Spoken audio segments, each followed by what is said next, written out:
Welcome to Revisit Books podcast, where we turn books into bite-sized wisdom you could use every day. Today, we are cracking open a book that isn't just a classic. It's practically the foundational operating system for modern productivity.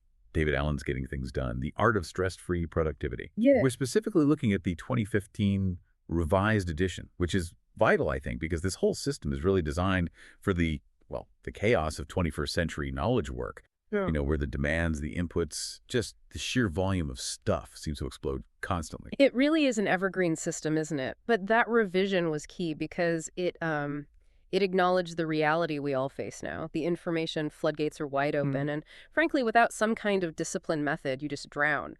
The core promise Allen makes is pretty profound, actually. He's talking about getting more energy, greater relaxation, clarity, and maybe most importantly, being present in the moment. He really claims you can get a huge amount done with, significantly less effort and way less internal stress. And he has that great line, which almost sounds like a contradiction for high achievers. Mm-hmm. It's possible to be effectively doing while you are delightfully being. That suggests this kind of total alignment where work doesn't feel like a constant battle inside your head. Exactly. And that balance, that delighted being part, that's only really possible when you trust your system completely. And let's face it, that trust is harder to maintain these days, which is why the updated edition was so necessary.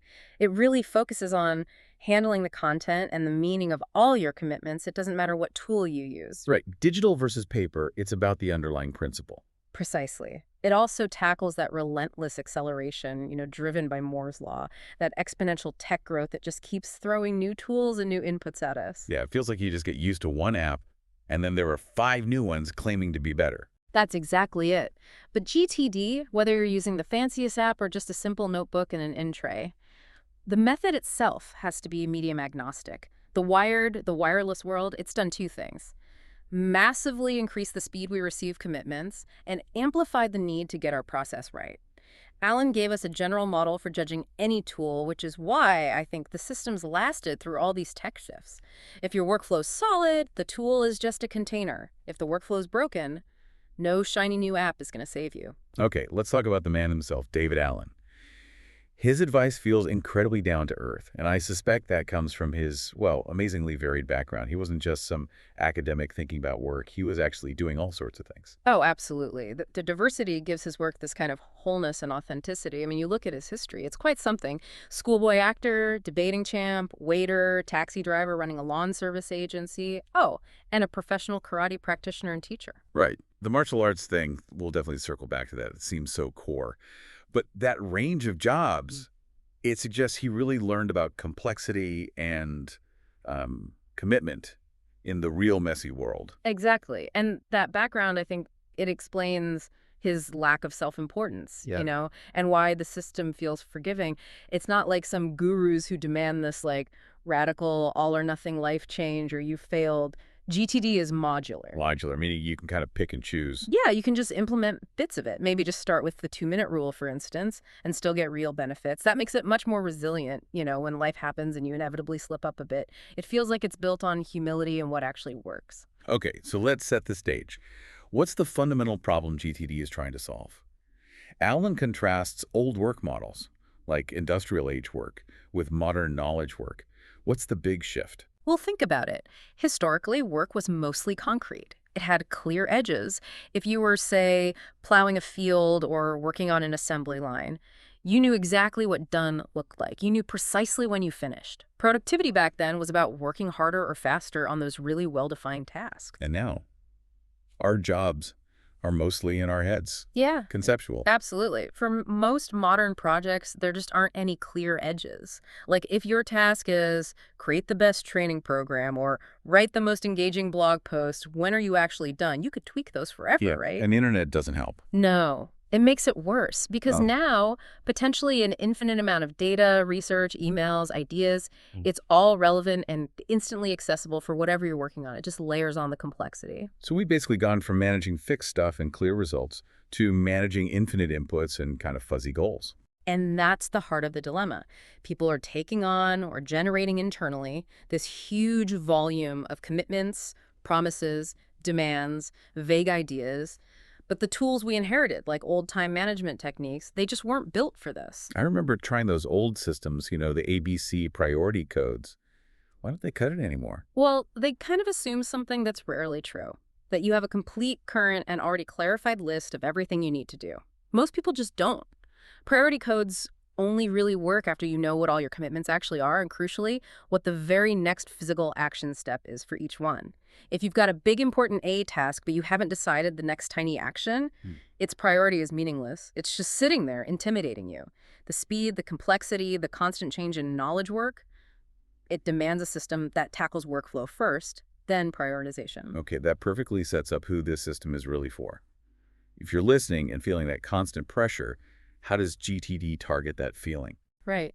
If you've ever felt that churning background anxiety, that feeling you're always forgetting something important, or your to-do lists are just mocking you, GTD is absolutely built for you. It aims to help you reach a state Alan calls mind like water. Yes, the martial arts connection again.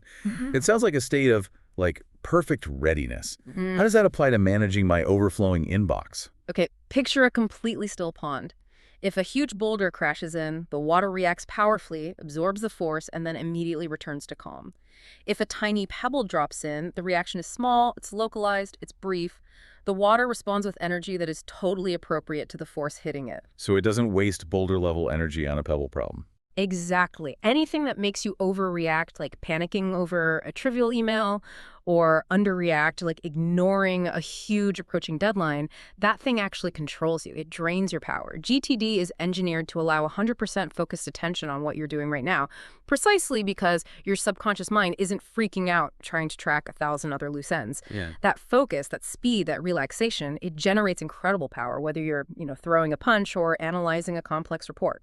So the stress we feel, it isn't necessarily the workload itself, but how we're handling the commitments that come from it. That's the core insight from Alan, Most stress comes from inappropriately managed commitments.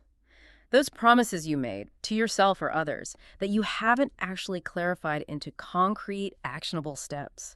He saw this even at the highest levels of business. Very successful executives, right? Huge success, massive opportunities. But secretly, behind closed doors, they're terrified. They know they have hundreds of unanswered calls, thousands of unread emails, delegated tasks that just vanished weeks ago. Their success feels shaky because they don't have control over their own internal world. And these unmanaged things, these are what he calls open loops. Yes, exactly. An open loop is anything pulling at your attention that hasn't been clarified, decided on, and parked in a system you trust. And it could be huge, like figure out my retirement plan, or, ridiculously small, like replace that burned out porch light bulb. Okay, but why is the tiny stuff, like the light bulb, just as mentally draining as the big retirement plan? Because, as Alan puts it, your subconscious mind isn't that smart about prioritizing that way. It just knows something is incomplete. It doesn't act like an intelligent assistant reminding you, hey, think about retirement. Instead, it acts like this constant, low-level background hum eating up your mental RAM. Every time you walk past that flickering bulb, a tiny bit of your focus gets snagged. Add up thousands of those tiny snags. The cumulative psychological cost is huge. It seriously impacts your ability to be present, to be creative, to focus deeply. Okay, the diagnosis is definitely clear. Let's get into the cure. The key takeaways that promise to turn this chaos into clarity. Right. The first big one, and it's pretty radical, is takeaway one. You absolutely have to get it all out of your head. You just cannot achieve relaxed control if you're using your brain as the main place to store and remember everything you have to do. The goal is a complete inventory. Capture and organize 100% of your stuff using objective external tools that you actually look at regularly. I love his definition of stuff. It's basically everything before it becomes an action. Right. Exactly. Stuff is anything that's landed in your world, a note, an email, a voicemail, a thought you had in the shower that you haven't yet clarified into two things: a desired outcome and a specific next action step. Most traditional to-do lists, they're just lists of stuff. You write down taxes. Well, that stuff. It's this big, vague blob. Like one manager told him her list felt like an amorphous blob of undoability. That's what happens when we just write down a label instead of an actual action. Okay, let's dig into that stupid mind analogy. Why does our amazing brain fail so badly at being a simple task reminder? Because our brain is brilliant at making connections, at associating ideas, but it's terrible at systematic retrieval based on context or timing. So if you need batteries, your brain reminds you when you see the dead flashlight, usually late at night when you can't do anything about it. It doesn't helpfully remind you when you happen to be walking past the store during your lunch break. The reminder is triggered by the problem, not the opportunity to solve it. Right. So if I think, oh, I need to call Sarah, my brain will remind me when I'm driving or in the middle of a meeting or trying to relax. Yeah. Never when I actually have the phone in 5 free minutes. Precisely. And Alan points out this crucial psychological trap. If you have just two things you're trying to keep only in your head, some part of your brain believes you should be doing both of them right now. Since that's impossible, you instantly feel like you're failing, which generates that constant low-grade stress. The only way out is to offload those reminders into a system you trust. So the big shift is turning that fuzzy stuff into a clear inventory of actions and projects that your brain can finally trust is being tracked somewhere else. Yes. Once your brain really believes that the reminder is safely parked in a system you check reliably, it lets go of that stressful tracking job. It stops nagging you. That's where the relaxed control comes from. Okay, that leads us right into takeaway 2, the 2-part challenge, defining the outcome, and the very next action. You said GTD is about managing action, not time. That's the absolute pivot point. For everything you capture, you have to make 2 critical decisions right up front. First, what does done actually look like? The outcome. What's the successful end result? Is it a signed contract, a completely clean garage, taxes filed and confirmed? You need to visualize completion. Second, what does doing look like? The action. What is the very next physical, visible thing you need to do to move towards that outcome? I think this step is where most people, myself included, fall down. We put the project name on the list, like kitchen remodel, not the actual verb. Exactly. And you can't do kitchen remodel. That's a huge project, maybe months or years long. You can only do an action related to it. Trying to start kitchen remodel is just paralyzing. The next action has to be physical. Call 3 contractors for quotes, measure the space for the new fridge, or even just Google kitchen designers near me. It sounds so simple, asking what's the next action. But we often skip it, don't we? I know I put vague, complex things on my list and then just avoid them all day. That avoidance is pure psychological escape because there's no clarity. When you look at something like taxes on your list, your mind immediately jumps to the worst, most complicated part, the psychological jail, Alan calls it. You start picturing audits, spending weekends buried in receipts. And the really creative people are often the worst procrastinators here because they're so good at vividly imagining that worst-case disaster. That's exactly right. So the solution is what Alan terms intelligent dumbing down. You force yourself to define the simple next physical action, like email accountant Fred for last year's P&L statement. Suddenly, you're not committing to the entire terrifying taxes project. You're just committing to sending one email. The relief is immediate, and it often gives you that little boost of motivation to actually do it, creating momentum. Okay, this structure makes sense. Let's get into takeaway 3. The 5 steps of workflow mastery. This is the engine that runs it all, right? Capture, clarify, organize, reflect, and engage. Let's break down those first 3 that build the actual system. Right. Capture is step 1, corralling 100% of your incompletes into those trusted tools. And it has to be everything. Clearing your desk clutter, emptying your physical in tray, getting your email inbox to 0, processing voicemails, those scribbled notes, all of it. And Alan really stresses it's universal, not just work stuff, personal things too, like the broken printer nagging you from the closet or renewing that magazine subscription. It all goes in. Okay, but what if someone listening thinks gathering everything, every single piece of paper and digital note, that would take me days? They get overwhelmed by the sheer scale of the initial cleanup. Ah, yes, the classic purge and organize bug. People get stuck because they try to perfectly clean up the old mess before setting up the process for handling new stuff. Alan's advice is crucial here. If you don't have 2 days for that massive initial sweep right now, fine. You simply capture the cleanup task itself as a defined project or action. You literally write down, process pile of papers on dining table, and put that into your system to handle later. Don't let the existing mess stop you from implementing the method for the new things arriving today. Got it. Don't get bogged down in the backlog before the system is running. So once captured, step 2 is clarify. Processing everything in your in tray, one item at a time, asking that key next action question. And this is where the famous 2-minute rule fits in. Yes.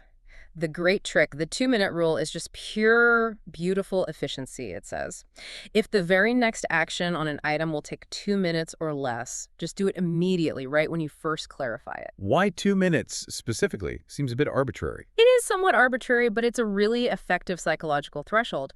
The logic is it almost always takes more time and energy mentally and physically to file that item, write it down, track it, find it again later, switch gears, then do the quick task, Yeah. than it does to just handle it the first time you touch it. It completely bypasses all that decision, friction, and deferral inertia for small tasks.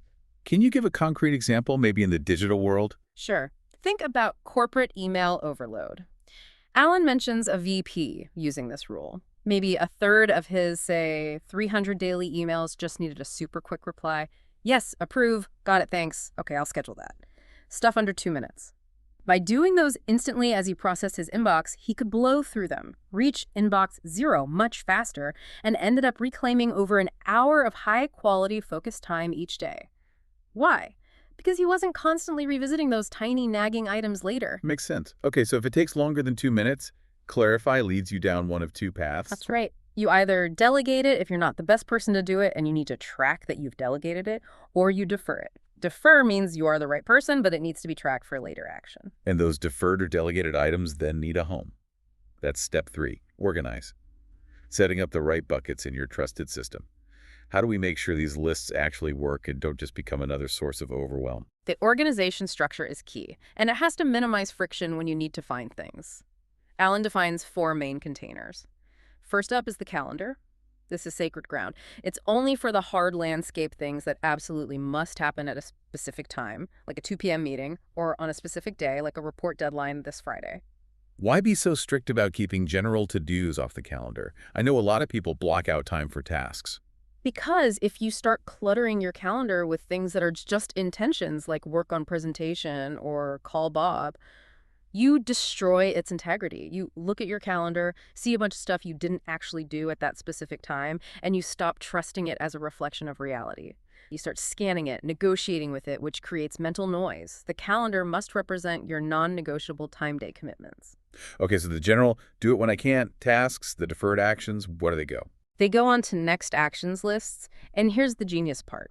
They are grouped by context. So you have lists like at computer, things you need a computer for, at calls, calls to make, at errands, things to do when you're out and about, at office, at home, whatever context makes sense for you. This lets you leverage where you are and what tools you have. Stuck waiting for someone. Pull up your at calls list, have an hour at your desk, look at computer. It allows for batch processing and drastically cuts down on the mental effort of figuring out what you can do right now. That makes a lot of sense. And what about the bigger commitments, the things that take multiple steps? Those land on the projects list. This is simply a list of all your desired outcomes that require more than one action step to complete. It acts as a master inventory of your finish lines, ensuring you have a placeholder for everything, even small projects like organize garage or find a reliable plumber. The value isn't in doing work off this list. It's in making sure every single commitment pulling at your attention is captured here and represented by at least one next action somewhere else in your system. And the last bucket, the place for ideas that aren't active yet. That's the someday maybe list. This is brilliant. It's where you park all those ideas, potential projects, dreams, things you might want to do someday, but not right now. Thinking about learning Spanish, writing a novel, remodeling the bathroom next year. Park it on someday maybe. Having this list gives you permission to stop those inactive ideas from constantly rattling around in your head, consuming mental energy. You know they're captured safely for a later review. Okay, capture, clarify, organize. We've built the system. Yeah. Now, takeaway 4 feels absolutely critical, the weekly review, the master key to control and perspective. You hinted earlier that without this, the whole thing kind of crumbles. It's completely non-negotiable if you want sustained control, yes. The 4th step in the workflow model is reflecting, and the weekly review is the core practice of reflection. It's the essential maintenance cycle. You have to engage consistently and look at all your commitments to keep your system current and trustworthy. If your trusted system gets too out of sync with reality, guess what? Your brain takes back the job of worrying and remembering, and all that hard-won relaxed control just evaporates. Alan often compares it to what people naturally do right before a big vacation, right? Exactly.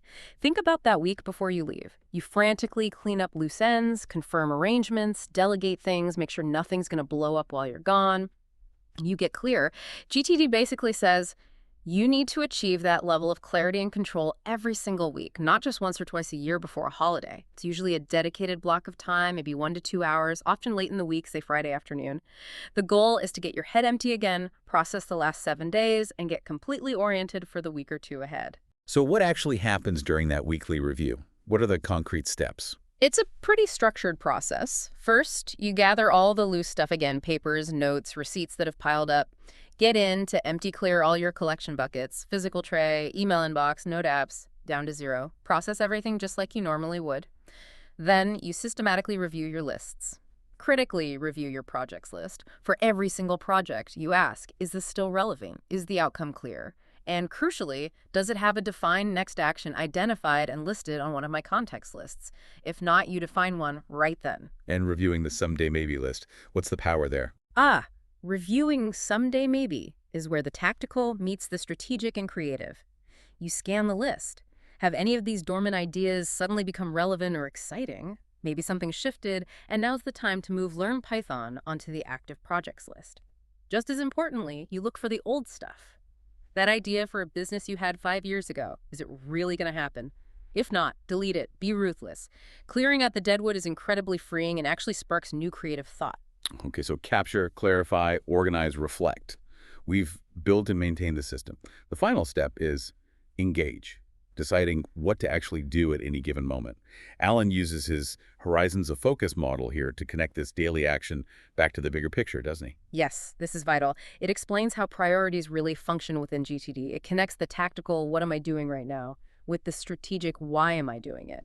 He uses this great analogy of altitude, or like floors in a building, to describe the 6-level model for reviewing your work, the horizons of focus. Let's walk through those levels maybe from the ground up. Sure. Horizon 0, ground. This the runway. These are the actual next actions on your context list. Email season, draft proposal section, buy milk. This is where the rubber meets the road daily. Horizon 1, these are your current projects. All those outcomes requiring more than one step, like finalize Q3 report or plan family vacation. These first 2 horizons, ground and H1, are the primary focus of your daily work and your weekly review. They represent current reality. Okay, then we start gaining altitude. Right. Horizon 2, areas of focus and accountability. These are the ongoing role and responsibilities in your life that don't have an end date. Things like health and wellness, finances, team leadership, parenting.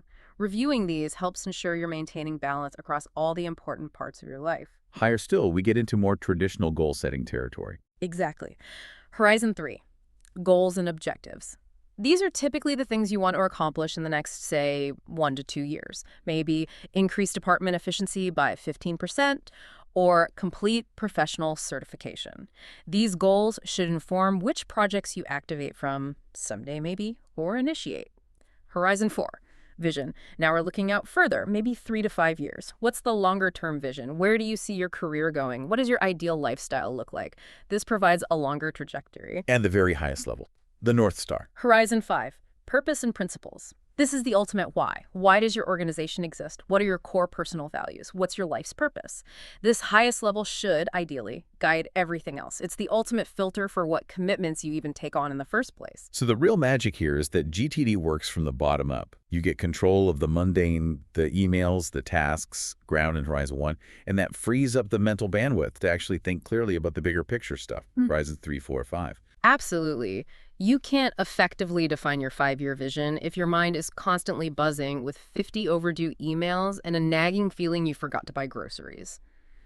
Alan often saw executives who finally committed to clearing their decks, getting their inbox to 0, processing everything. And suddenly, that evening or weekend, they'd have this flood of strategic ideas and insights about their business or their life. Clarity at the bottom enables clarity at the top. That makes perfect sense. Okay, so that leads to the final piece. When you're standing there, system organized, review done, how do you choose what to actually do right now in this moment? Right, this is the payoff. Once your system is current and trusted, you don't rely on panicked gut feel prioritizing anymore. Alan gives a very practical 4-criteria model for making conscious, intuitive choices about your next action. Okay, what are those 4 criteria? You choose based on, in this order. 1. Context. Where are you and what tools do you have available? If you're at your computer, you look at your at computer list, not your at errands list. 2. Time available. How much time do you realistically have before your next hard landscape commitment? If you have 10 minutes before a meeting, pick a 5 or 10-minute task, not something that needs an hour. 3, energy available. How do you feel right now? Are you bright and focused or tired and brain dead? If you're wiped out at 4 p.m., maybe do some simple filing or process expense receipts. Don't try to tackle writing a complex strategy document. And only then, 4, priority. Looking at the list of actions that fit your current context, time, and energy, you then ask, which of these available options will give me the best payoff, the most leverage, based on my projects, goals, and maybe even higher horizons? Ah, so the system filters your options based on the practical reality first, context, time, energy, and then you apply the strategic filter, priority, to the remaining choices. Precisely. You're making an intelligent choice from a constrained, relevant list, not trying to scam through hundreds of possibilities. It leads to this calm, intuitive flow. You know what you're choosing to do, and just as importantly, you know what you're not choosing to do right now, and you're okay with that. That feeling of being okay with what you're not doing, that sounds like real freedom. You're not Yeah. constantly plagued by the anxiety of everything else because you trust the system is holding it. That trust is everything. And Alan really believed that this consistent power to produce, to execute without stress, opens up powerful possibilities because you're no longer held back by the drag of your own mental disorganization. Now, as we wrap this up, I can imagine some listeners feeling a bit, maybe, intimidated by all the mechanics, the lists, the reviews, the contexts. Does this really mean learning a whole bunch of completely new skills? No, not really. And Alan is very clear on this point. You probably don't need any new skills. You already know how to write things down. You know how to decide what done looks like.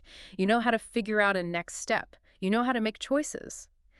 GTD is simply a structured, systematic behavior set that leverages the skills you already possess and forces them into a consistent, reliable framework. The concepts are simple. It's the consistent application that's the game changer. So what does it look like when someone really masters this? What's the sign that they've truly integrated GTD? I think the clearest sign of mastery is when unexpected challenges or surprises trigger you to use the methodology rather than throwing you completely out of it. So when a crisis hits, the GTD master doesn't just react in panic. Their ingrained response is, okay, Minesweep, what's pulling at my attention? What's the desired outcome here? What's the very next action? Capture that. Delegate what I can. They move back into relaxed control quickly and systematically. It becomes their default reaction, not a desperate scramble. That's a huge shift, definitely, from just reacting to chaos to having this kind of systematic resilience. Okay, final thought. For someone listening who feels that overwhelm and wants to start but feels daunted by the whole system, what's the single best place to begin? Yeah, don't try to boil the ocean overnight. Pick one thing, one high leverage piece. Maybe just commit fully to the 2-minute rule for your email for 1 week. See how that feels. Or just focus on always defining the next physical action for anything new that comes across your plate. Don't worry about the list yet. Just get clear on the action. Start small. Incorporate one concept. Feel the immediate stress reduction that comes from even that small step, and let that positive feedback motivate you to try the next piece. The system is designed to give you wins early on. That's great advice. It really frames organization not as being rigid or controlling, but as the pathway to gaining the mental freedom needed for bigger thinking, for creativity. And if GTD truly promises that state of mind like water, that perfect readiness and appropriate response, then maybe the final provocative question for everyone listening is this.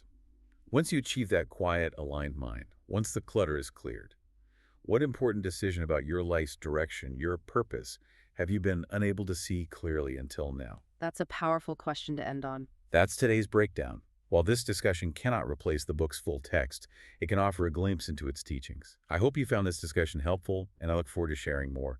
Let me know what book next you want to discuss.